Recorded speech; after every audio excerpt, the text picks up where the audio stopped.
अनोखी प्रेम कहानी अनसुरियल देखी अनजान ऐसी अनोखी प्रेम कहानी अनसुरियल देखी अनजान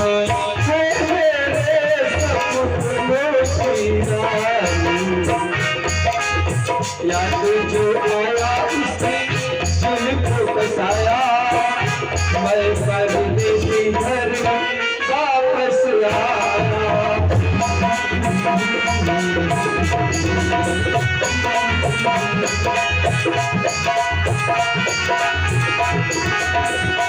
आज हमें बहुत समय व्यतीत हो चुका है। हमें शीघ्रता से अमृत कुंड पर पहुंचना चाहिए क्योंकि उस अमृत कुंड के ऊपर हमारा पहरा है। यदि उसमें से एक भी बूंद कोई व्यक्ति रह गया तो हमारे पहरे में त्रुटि होगी। इसलिए अविलंब हमें वहां कुंड पर पहुंचना चाहिए।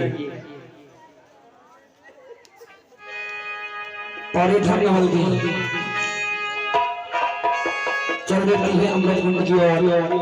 क्यों प्यार भरा दिल तोड़ लिया, क्यों प्यार भरा दिल तोड़ दिया,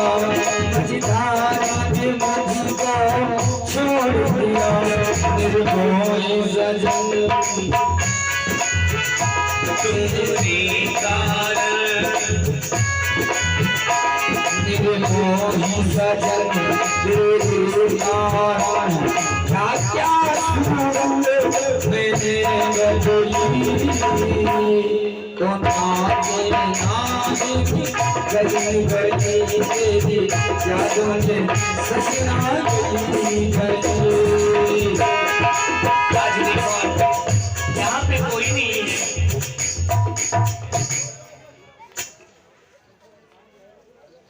राधे ये राधे श्याम सीताराम।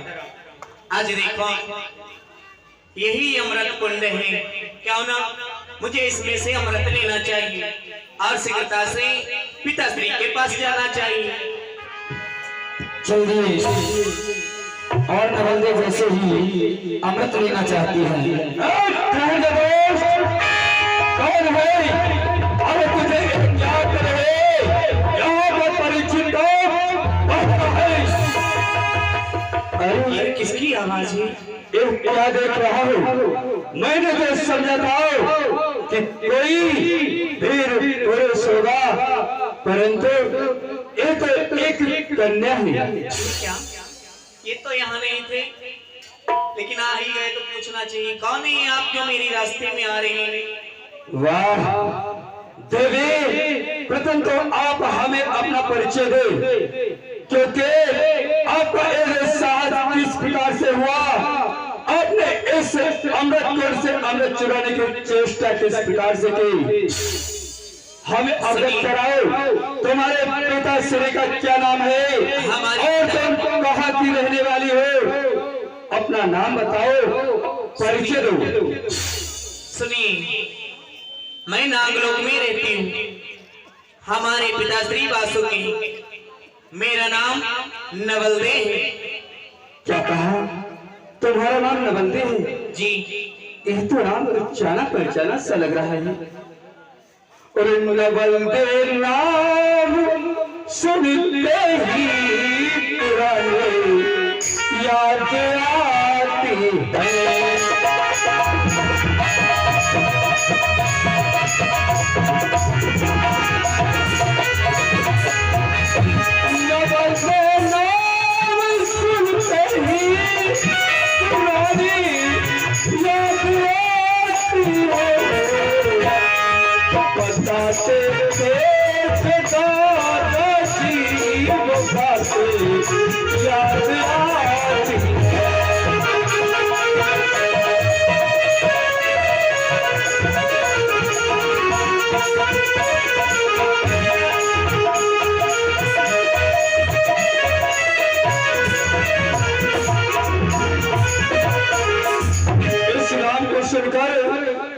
कुछ पुरानी सी यादें आ रही हैं। हमारे दादा श्री कहा करते थे, परीक्षित तुम्हारा विवाह हो चुका है, वो नागलोक की कन्या है, उसका नाम है नवल्दी। सुनो नवल्दी, तुम तो हमारे धर्म पत्नी। अभी विवाह नहीं हुआ है, धर्म पत्नी हो गई। हाँ, हमारा और आपका विवाह हो चुका है। नहीं, अभी हमारा विवाह नहीं हुआ है। ये सुनो तो मुझे अवगत कराओ, किस प्रकार से हुआ है? अवश्य अवगत कराऊंगा। हमारा और तुम्हारा विवाह एक समय हमारे दादा श्री अर्जुन यानी कि गांडीवधारी अर्जुन आपके नागलोक में गए। वहां पर आपके पिता वासुकी और हमारे दादा श्री की शर्त हुई, 64 खेले गए। उसमें एक शर्त हुई, यदि हस्तिनापुर में कोई कन्या उत्पन्न होती है, नागलोक में कोई पुत्र उत्पन्न होता है, तो हस्तिनापुर की कन्या नागलोक में ब्याही जाएगी। यदि नागलोक में कन्या उत्पन्न होती है, हस्तिनापुर में पुत्र उत्पन्न होता है, तो नागलोक की कन्या हस्तिनापुर में ब्याही जाएगी। उस 64 की बाजी में हमारे दादा श्री विजयी हुए। इस प्रकार से हमारा और तुम्हारा विवाह हो चुका है। प्रथम मुझे ये बताएं, आपका नाम क्या है? हमारा नाम परीक्षित है। परीक्षित है। मैं अभिमन्यु पुत्र और हमारे दादा श्री यानी कि बाबा अर्जुन का पुत्र परीक्षित हूँ मैं। वाह, सुनो, तुमसे कुछ कहना है। क्या कहना है? और तुम मुस्कुरा के अगर नकाब हो जाते, मुस्कुरा के अगर नकाब हो जाते।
जा नहीं सकती हो, क्योंकि तुम हस्तिनापुर में आई तो अपनी मर्जी के अनुसार हो, परंतु यहाँ से जाना तुम्हारा हमारे अंडर में है। हम चाहेंगे तो तुम वापस नागलोक जा सकती हो, हम चाहेंगे तो तुम नहीं जा सकती हो। मैं आपसे निवेदन कर रही हूँ कि आप मुझे जाने दें, मुझे अमृत लेने दें, और जो बात आप कह रहे हैं, यदि ये बात सत्य हुई तो ये नवल्दी आपको वचन दे रही है कि नागलोक को छोड़कर हस्तिनापुर के लिए आएगी। क्या कहा? तुम हमें यह वचन दे रही हो कि तुम यहाँ से अमृत ले जाकर पुनः हमारे पास वापस आओगी। जी यदि वचन दे रही हो तो हमें विश्वास हो रहा है, क्योंकि नाग जात के प्राणी झूठ नहीं बोलते हैं, इसलिए हम तुम्हारे ऊपर विश्वास करते हैं। परंतु ये बताओ, तुम अमृत किस लिए ले जाना चाहती हो? हे परीक्षित जी, जो हमारे पिताश्री हैं उन्हें कुष्ठ रोग हो गया है, इसीलिए हमारे पिताश्री ने ही भेजा है कि जाओ हस्तिनापुर, वहां से अमृत लेकर आओ। और उन्होंने ये भी अवगत कराया था कि उस अमृत कुंड के पहरेदार परीक्षित हैं, तो मुझे अमृत लेने दें। जो ये बात आपने बताई है, मैं आऊंगी। ठीक है, तुम अमृत ले जा सकते हो, परंतु नवलदे, ये अवश्य तुम्हें ध्यान रहे, वापस अवश्य आ जाना नवलदे। नवलदे, वैसे तो हमारा ये हृदय तुम्हें जाने का आदेश देने के लिए नहीं कह रहा है, परंतु तुम्हारे पिताश्री के कुष्ठ रोग है, इसलिए हम विवश हैं। नवलदे, कहिए। और तुम जो चले गए तो नवलदे, और तुम जो चले गए तो होगी बड़ी खराबी। तुम दिल में बंद कर लो, दरिया में फेंक दो क्या।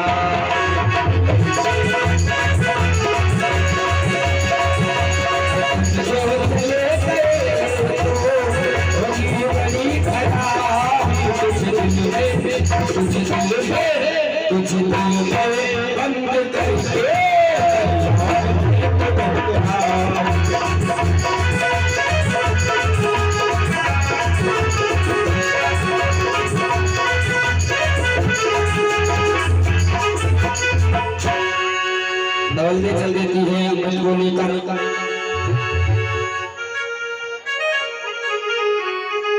उधर नवलदे जा रही है। क्या मुझे शीघ्र ही जाना चाहिए? और जब रात पूनम की आए, रस रस में ऐसा कोई आए, जब रात पूनम की आए, रस रस में ऐसा कोई छाए, तेरे संग संग जाओ, तेरे संग संग जाओ,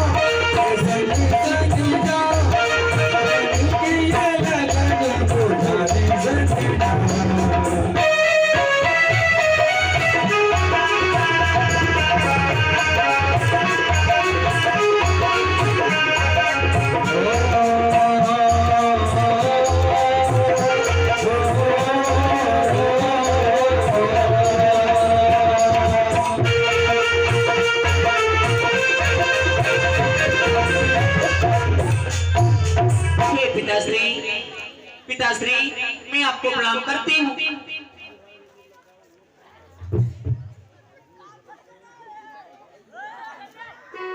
आ गई पुत्री नवलदे, अमृत ले आई। हाँ पिताश्री। लाओ, हमारे हाथों में लगाओ। धन्य है पुत्री नवलदे, तुमने बहुत बड़ा कार्य किया है। जो हमारा पुत्र नहीं कर सका, वो कार्य हमारी पुत्री नवलदे ने किया है। धन्य है पुत्री, जितनी भी तेरी सराहना की जाए उतना ही कम है। ओह, हमारा कुष्ठ ठीक हो गया, शरीर सुंदर हो गया। पुत्री नवलदे, वास्तव में तो पुत्री नहीं, हमारा पुत्र है। पुत्री, जाओ महलों में जाओ, विश्राम करो, तुम थक चुकी होगी। महारानी, इस महलों में ले जाओ। अवश्य स्वामी, चलिए पुत्री नवलदे। रुक जाओ माताश्री, चलोगी? हे पिताश्री, मैं आपसे कुछ पूछना चाहती हूँ। अरे क्या पूछना चाहती है? पूछो। हे पिताश्री, मुझे ये अवगत कराएं, आपके और अर्जुन के कभी पासे हुए थे? ये इसे किसने बता दिया? पुत्री नवल्ली, कहिए। इन सब बातों से तुम्हें क्या मतलब है? हे पिताश्री, मैं जो आपसे पूछ रही हूँ उसका जवाब दीजिए। जाओ पुत्री नवल्ली, इन सब झंझटों में मत पड़ो। तुम अभी बच्ची हो, जाओ महल में जाओ, भोजन करो, विश्राम करो। हे पिताश्री, ये आपकी पुत्री नवल्ली आपसे पूछ रही है, वे आप बतलाएं आपके और अर्जुन के पास से हुए थे।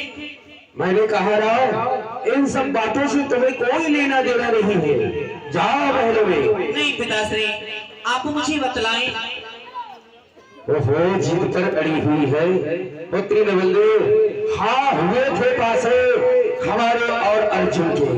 और पिताश्री, उसमें शर्त क्या रखी गई थी? शर्त ये रखी गई थी, तुम्हारे हस्तनापुर में अगर पुत्री होगी और हमारे नागलोक में पुत्र होगा तो इसका विवाह होगा। यदि हमारे नागलोक में कन्या होगी और हस्तनापुर में पुत्र का जन्म होगा तो इसका विवाह होगा। तो पिताश्री, आपने ऐसा किया क्यों नहीं? नवल्ली, हाँ। मैंने किया या नहीं किया ये सब हमारे ऊपर छोड़ दो। तुम जाओ महलों में विश्राम करो, हम तुम्हें आज्ञा दे रहे हैं, जाओ। ये पिताश्री, ये नवल्ली अब नागलोक में नहीं जाएगी, जाएगी तो हस्तनापुर के लिए जाएगी। नवल्ली, क्योंकि आप तू हमें जानती नहीं है, हमारा भी नाम बासुक है और तुम नागलोक की मर्यादा है। हस्तनापुर हमारे होते हुए कदापि नहीं जा सकती है। पिताश्री, तो आप मुझे तो हार चुके हैं, तो मैं आपके यहाँ नहीं रह सकती हूँ, मुझे आप जाने दीजिए। हमारे होते हुए तो हस्तिनापुर नहीं जा सकती है। हे पिताश्री, तो मुझे कोई रोक भी नहीं सकता है। देखता हो कैसे जाएगी तो। नागेश, तक्षक, बड़जबड़िया, लपकुआ, अजगर, जितने भी सर्प है सभी सहाबत में आ जाओ। देखो नागेश, ये हमारी पुत्री नवल्ली हस्तिनापुर जा रही है महाराज परीक्षित के पास में। ये हमारी नागलोक की मर्यादा है, हस्तिनापुर नहीं जानी चाहिए। रोको इसे, देखता हूं कैसे जाएगी तो।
क्या हुआ?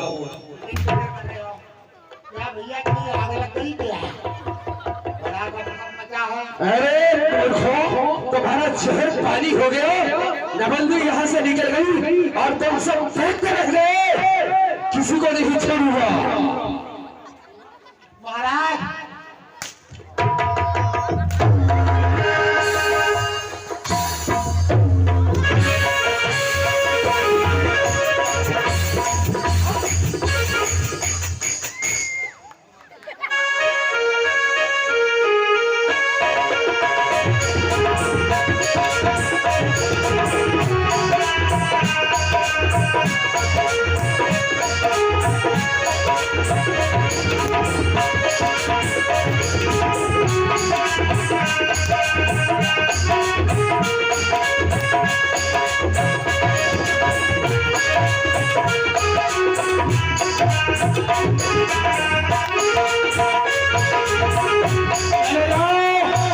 हमें मुंह मत दिखाओ, तुम सबका जहर पानी हो गया है।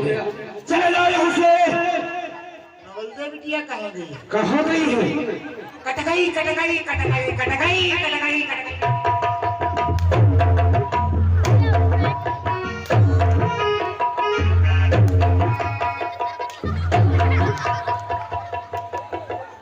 ओए ओए आ गई आए आए।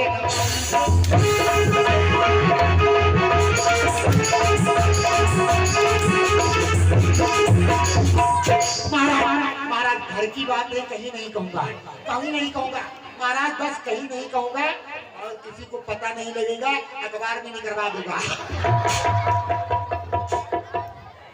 महारानी, मैंने तुझे बहुत समझा, लाख बड़ा किया। मैंने कहा था यदि पुत्री का जन्म हो तो जन्म लेते ही इसे समाप्त कर देना, लेकिन नहीं महारानी, तूने इसे पाल पोस कर इतना बड़ा किया। आज तेरी वजह से मुझे ये दिन देखना पड़ा। महारानी, तुझे नहीं छोड़ूंगा।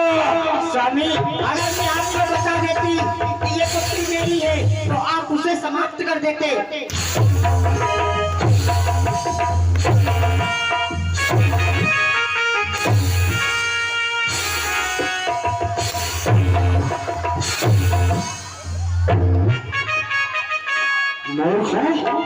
तुमने हमारी इज्जत को मिट्टी में मिला दिया। नाम लोग की मर्यादा हस्तिनापुर चली गई, नहीं छोड़ूंगा परीक्षित। मैंने नवल्दे को विधवा न बना दिया तो मेरा भी नाम में है पार्षद रहे।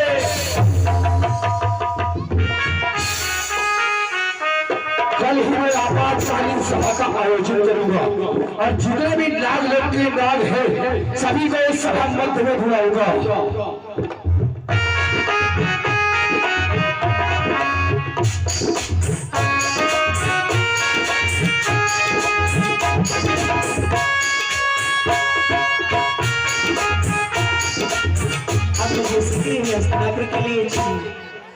अरे कैसे दिन बीते गई जतने बता जा।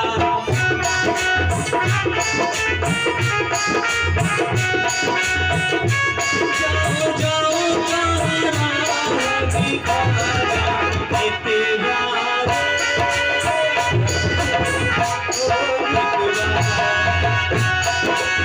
ऐसे दिनों में जतन बताइया।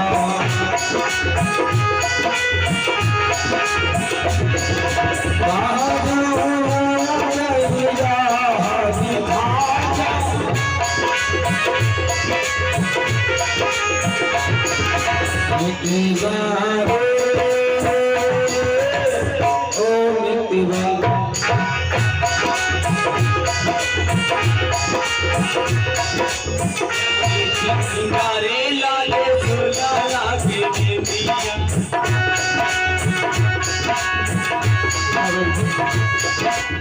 कहाँ हो नवल्दी? नवल्दी आ जाओ ना। नवल्दी कहाँ हो तुम?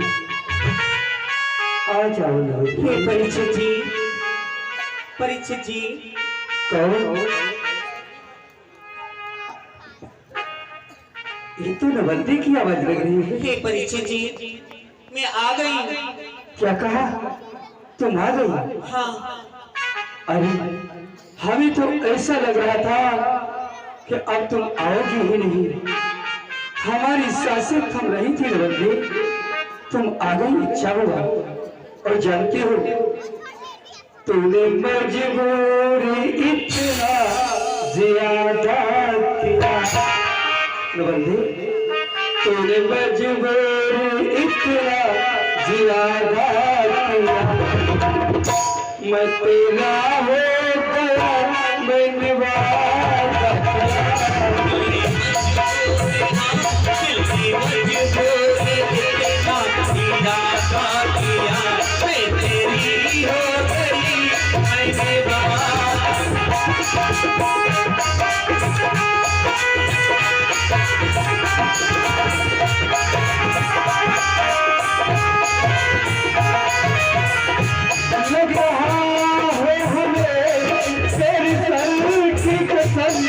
अपनी पहली मोहब्बत नहीं है। लग रहा है मुझे तेरे सर की कसम, अपनी पहली मोहब्बत नहीं है सनम। से मिले कई बार कम तेरे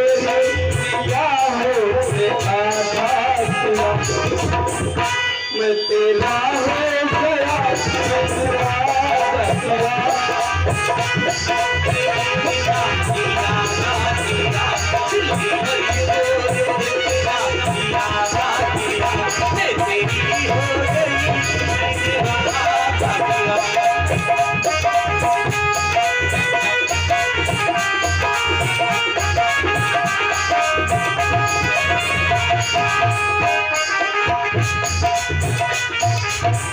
हो गया, नवल्ले ने परीक्षित के साथ में गंधर्व विवाह किया और कहते हैं धर्म महाराज वासुदेव ने तत्कालीन बैठक लगवाई।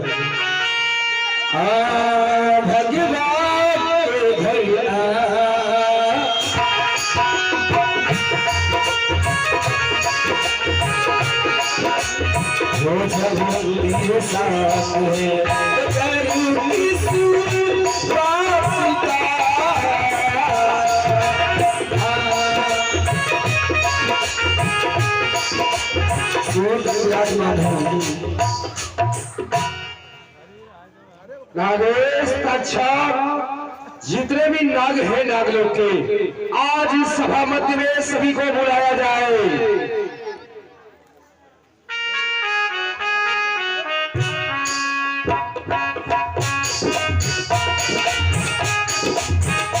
आओ खुश हंस लो, मैं स्वागत सबका करता हूँ।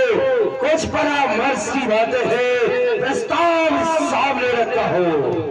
तुम सबों ने देखा आज हमारे नागलोक की मर्यादा है सिरा पर चली गई और तुम सब देखते रह गए। कोई कुछ नहीं कर सका, लेकिन नहीं छोड़ेगा। यदि मैंने नवल्ले को पीठवाला बना दिया तो मेरा विराम हो नहीं छोड़ूंगा। परीक्षित, इस सभा के बदले आज पीला रखवाया जाए।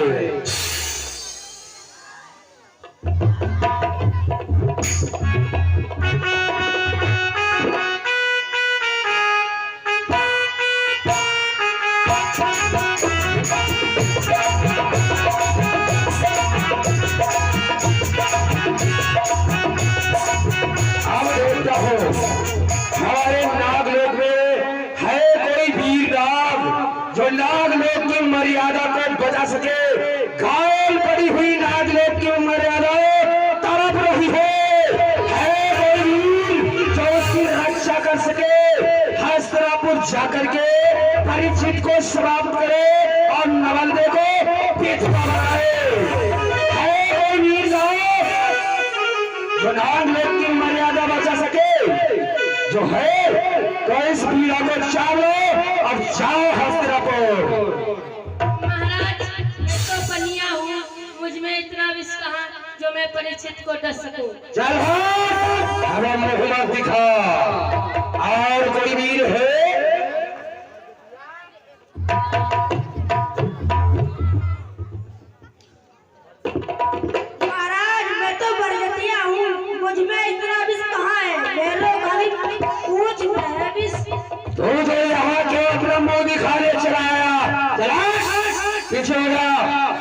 और कोई वीर? महाराज मैं तो कड़क रहना हूँ महाराज, मुझे इतना कुछ नहीं है महाराज, मैं परीक्षित को समाप्त नहीं कर सकता। चल सुशाला, तेरा मुंह ही देखना चाहता हूँ।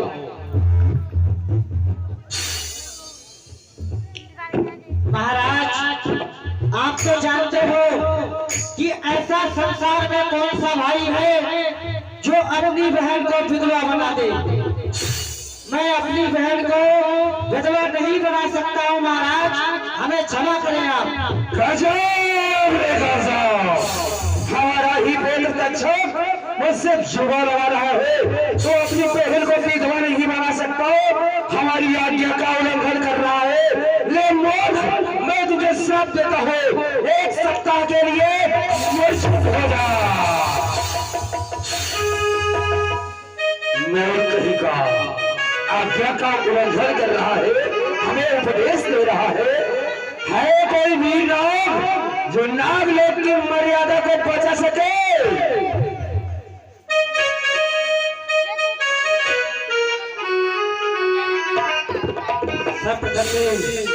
मैं आपके चरण प्रणाम करता हूँ। कल्याण हो पुत्र नागेश, कहो। हे दासरी, आपकी आज्ञा का पालन कर ले, हम स्वयं जाएंगे। कहीं जो सेवा तन मन धन से निभाऊंगा, आपके एक इशारे से मैं अपनी गर्दन कटाऊंगा। शाबाश मेरे पुत्र नागेश, तूने हमारे नागलोक की मर्यादा को रख लिया। शाबाश मेरा को और जा हस्तिनापुर परीक्षित को समाप्त कर, नवल को विधवा बना। आपकी आज्ञा सिरोधारी। उधर नागेश चल दिया और इधर हस्तिनापुर में नवलदेव और परीक्षित विराजमान हैं। तुझे में बसा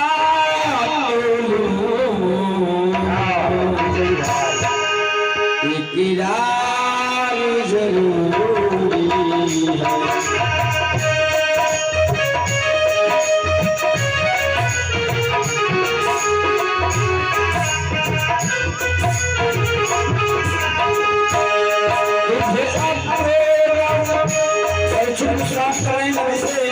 चोरों को चाह रही है, तुझे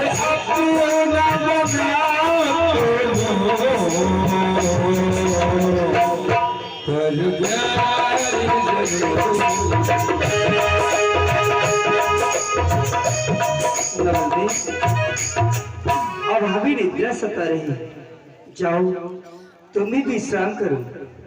जब तक तुम हमारी सेवा करते रहोगे हमें निद्रा नहीं आएगी। हे स्वामी, आप कैसा आदेश दे रहे हैं? ये तो हर पत्नी का कर्तव्य होता है जो अपने पति की सेवा करे। हे नाथ, हाँ मुझे याद आया, हमारे पिताश्री शांति से नहीं बैठेंगे, क्यों न मुझे आज अपने स्वामी के ही पास और स्वामी की सेवा करनी चाहिए। हे नाथ, आप सेन करें, आप जब सेन कर लेंगे उसके बाद में मैं सेन कर लूंगी। और इधर अर्धरात्रि का जब समय हुआ तो नागेश, मेरे दुश्मन जरा होशियार हो,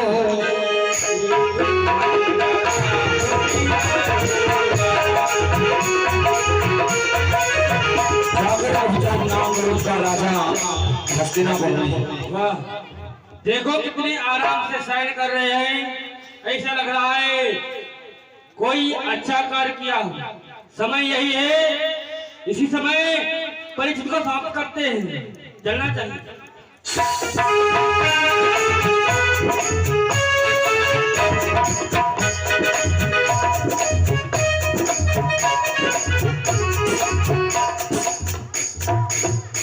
हे भ्राताश्री, आज ये आप क्या करने जा रहे थे? हम अपने पिताश्री की आज्ञा का पालन करने के लिए जा रहे थे।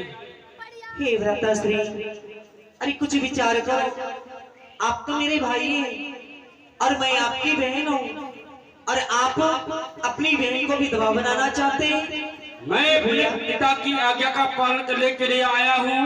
मैं अपना धर्म निभा रहा हूँ, आप अपना धर्म निभा रही हैं। उसी प्रकार से हमारे पिता ने आज्ञा दी है, उसका धर्म मैं निभाने के लिए आया हूँ। मानती हूँ, लेकिन भैया मुझे ये अवगत कराओ, हर बहन का भाई अपनी बहन का सुहाग उजाड़ेगा तो कौन भला अपनी बहन और अपने भाई को का संबंध रहेगा? हमें कोई संबंध नहीं रहेगा। आप हमारा यह उत्तर दीजिए, जो अपने पिता की आज्ञा का पालन करेगा फिर वह क्या कहलाएगा? हे व्रतश्री, मैं मानती हूँ, लेकिन आप आए हैं हमारे यहाँ। मेहमान एक भगवान के रूप में होता है, अतिथि भगवान के रूप में होता है। आप आए हो तो कुछ न कुछ अवश्य खाओ पियो, नहीं तो आप भी कहोगे कि बहन के घर गए थे, बहन ने कुछ नहीं पूछा। अरे थोड़ा इंतजार करो, मैं आपके लिए दूध लेकर आती हूँ। ठीक है, तेरी जैसी इच्छा।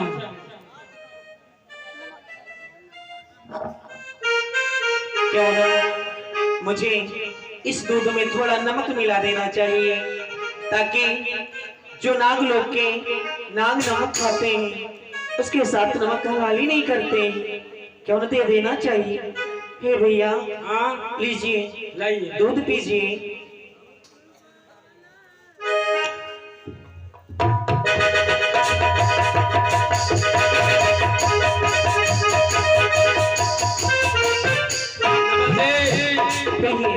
तूने मेरे साथ में अच्छा कार्य नहीं किया, तूने जानबूझ के मेरे साथ में छल किया है।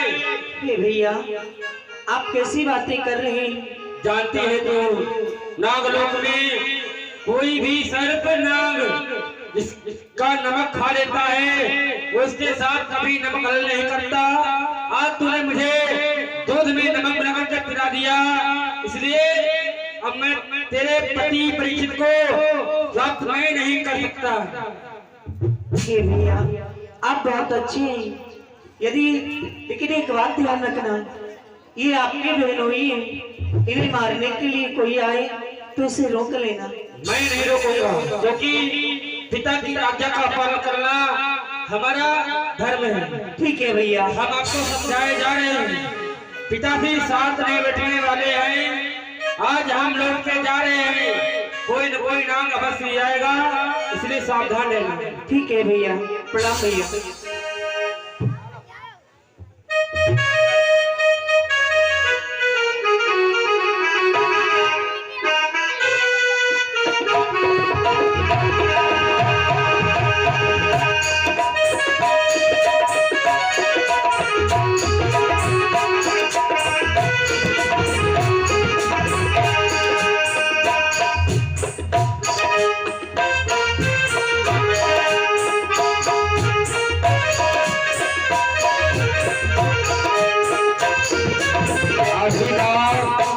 हमारा पुत्र नागेश नहीं आया, उसने परीक्षित को समाप्त कर दिया होगा, आता ही होगा।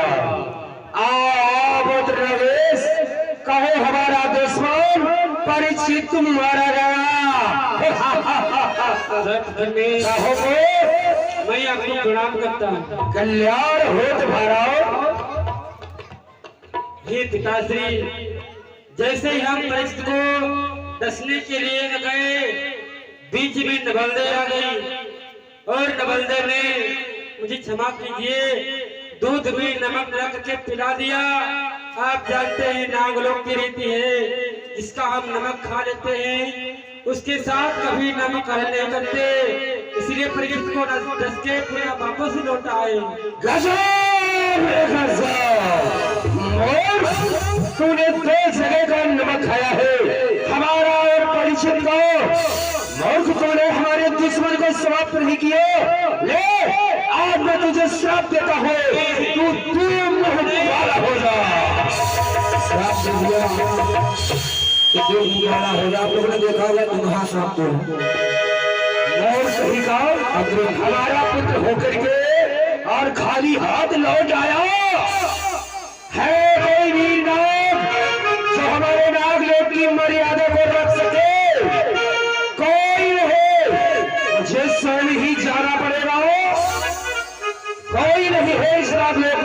हरिहर तक्षक सबका जहर पानी हो गया है क्या?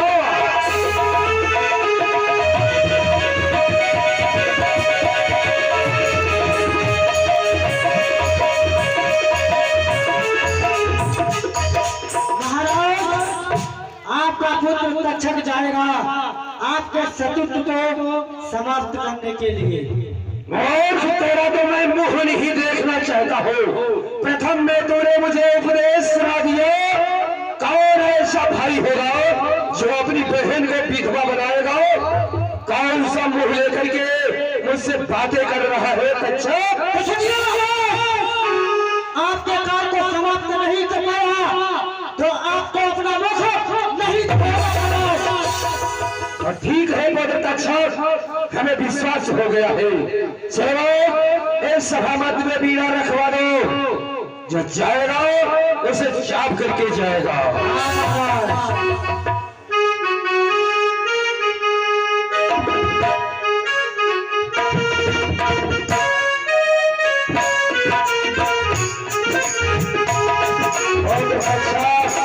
इस वीरा को चावले हमें विश्वास हो जाएगा तो हमारे दुश्मन परीक्षित को समाप्त करके ही आएगा। ठीक है पिताश्री।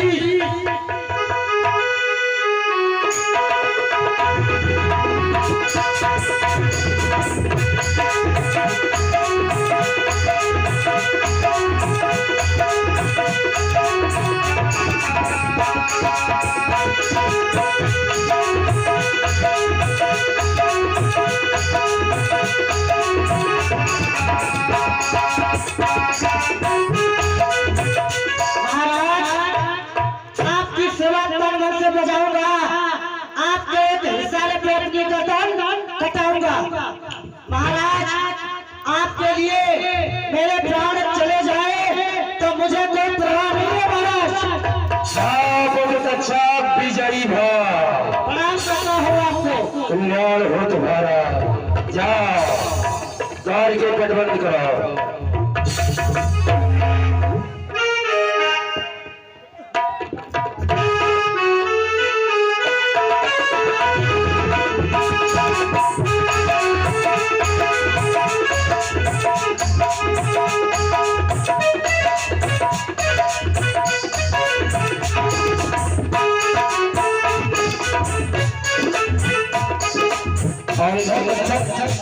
मार्ग में मूर्छित होकर गिर पड़ा।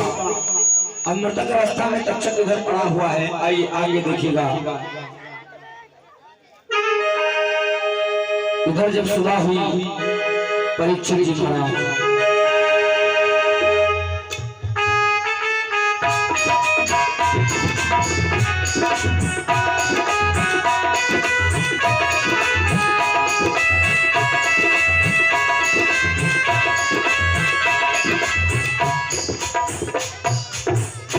आज हमारा मन दरबार में नहीं लग रहा है।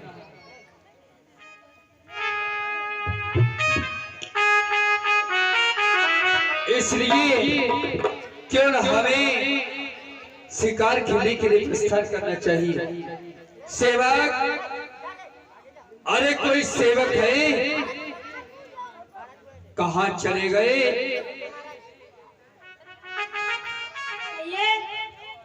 जाओ हमारे अस्त्र को लेकर आओ।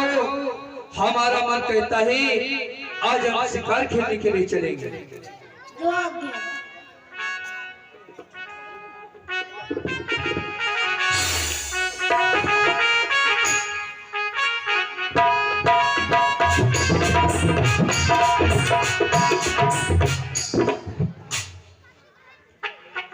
तुम नहीं चलोगे? ठीक है, हम अकेले ही जाएंगे।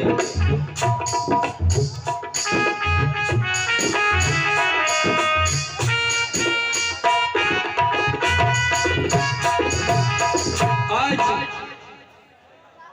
जंगलों में जाकर किसी सिंह के शिकार करेंगे। कोई साथी तो हमारा है नहीं, कोई बात नहीं, राजागण अकेले ही शिकार करते हैं। जो बीत गए थे, जो बीत गए वो वो जमाने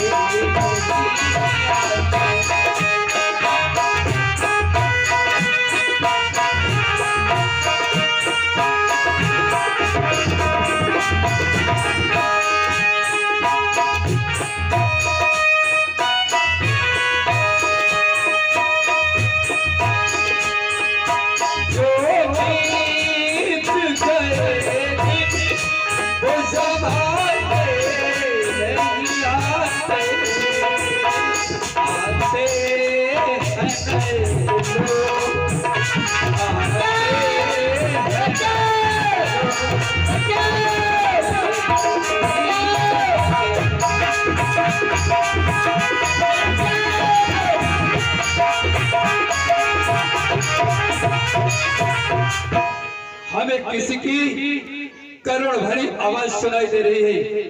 सिवाय चलो जोड़ उसी ओर प्रदान किया जाए। देखना चाहिए किस व्यक्ति के ऊपर दुख हुआ है, किसके उसकी सहायता की जाए। जाकर हमसे देखा कहने का ऐसे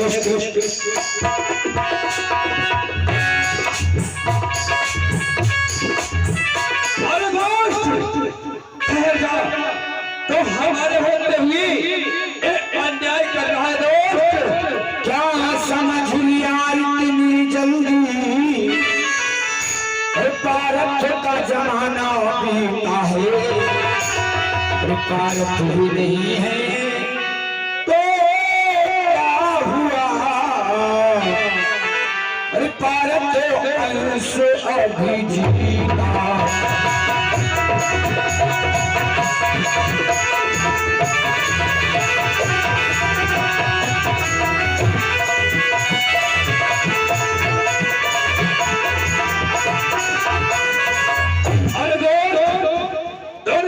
जान लियो भारत का जमाना चला गया नहीं, आज भी हमारे दादा से आज से परिचित उपस्थित है। इसलिए हमारे होते हुए तो कदाचित अन्याय नहीं कर सकता है। तेरे पर हमारा प्रहार हो रहा है, अपने को समान दो। क्षमा करें राजन, आपने हमारा मार होकर के बहुत ही अच्छा कार्य किया है, क्योंकि हम कोई और नहीं, मेरा नाम कलयुग है, क्योंकि हमारा आगमन हो चुका है। और ये जो देख रहे हो गाय, ये गाय नहीं, ये पृथ्वी है। और हमारे आगमन से पापाचार बढ़ेगा, अत्याचार बढ़ेगा, इसलिए ये पृथ्वी मुझसे दूर भाग रही है। परंतु तुम हमारे होते हुए हमारे राज्य में कदाचित नहीं विराजमान हो सकती हो। राजन, आप एक धर्मात्मा राजा हैं, और धर्मात्मा राजा होने के नाते आप जरा मन में सोचिए, मुझे मारकर आप विधि के विधान को कभी नहीं बदल पाएंगे। ये विधि का विधान है, नियम है। द्वापर का युग चला गया, अब मेरा युग आ गया, अब मेरा प्रवेश हो चुका है। अगर आप अपने राज्य में ना सही, हमें आप कुछ स्थान दीजिए जिससे हम उन स्थान में निवास कर सकें। ठीक है, यदि तुम हमारे शरण में आकर हमसे कुछ सहायता चाहते हो तो अवश्य हम तुम्हें रहने के लिए कुछ स्थान दे रहे हैं। उन स्थानों के अतिरिक्त तुम हमारे राज्य में कहीं पर निवास नहीं करोगी। ठीक है राजा, ध्यान से सुनो, हम तुम्हें कोई स्थान बता रहे हैं। बताइए। जैसे कि जहाँ पर गुरु और संत जन ब्राह्मणों को अपमान हो, उस स्थान पर तुम निवास कर सकते हो। और हम तुम्हें वो भी स्थान दे रहे हैं जहाँ पर वैश्याएं नृत्य कर रही हो, वहाँ पर भी तुम निवास कर सकते हो। इतना ही नहीं, हम तुम्हें और स्थान दे रहे हैं जहाँ पर मदिरा का पान किया जाता हो, वहाँ पर भी तुम निवास कर सकते हो। और जहाँ पर चौसरी यानी कि जुआ खेला जाता हो वहाँ पर भी तुम निवास कर सकते हो। ठीक है राजन, हम तुम्हें एक स्थान और दे रहे हैं। बताइए राजन। तुम स्वर्ण में भी निवास कर सकते हो। इन स्थानों के अतिरिक्त तुम हमारे राज्य में कहीं नहीं रह सकते हो। ठीक है राजन, आपने जो मुझे निवास स्थान बताए हैं अति उत्तम है, लेकिन जो अंतिम में आपने स्वर्ण का स्थान बताया है अति उत्तम कार्य किया है। क्यों नहीं, इस समय जो महाराज है उनका मुकुट स्वर्ण का है, स्वर्ण में निवास करना चाहिए। इनकी मति को भंग करते हैं। चल मेरी माया।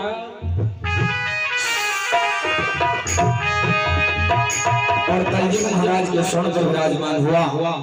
चल देते हैं महाराज। ये बात मैं आपको प्रणाम करता हूँ। सेवा चलो आगे की ओर प्रस्थान करते हैं। हमारा गला भी सूख रहा है। चलो आगे किसी सरोवर में चलकर हम पानी पिएंगे, अपनी प्यास को बुझाएंगे। चलो महाराज। चल दिया महाराज। जीवन तो भैया एक रेल है, कभी पैसेंजर कभी मेल है।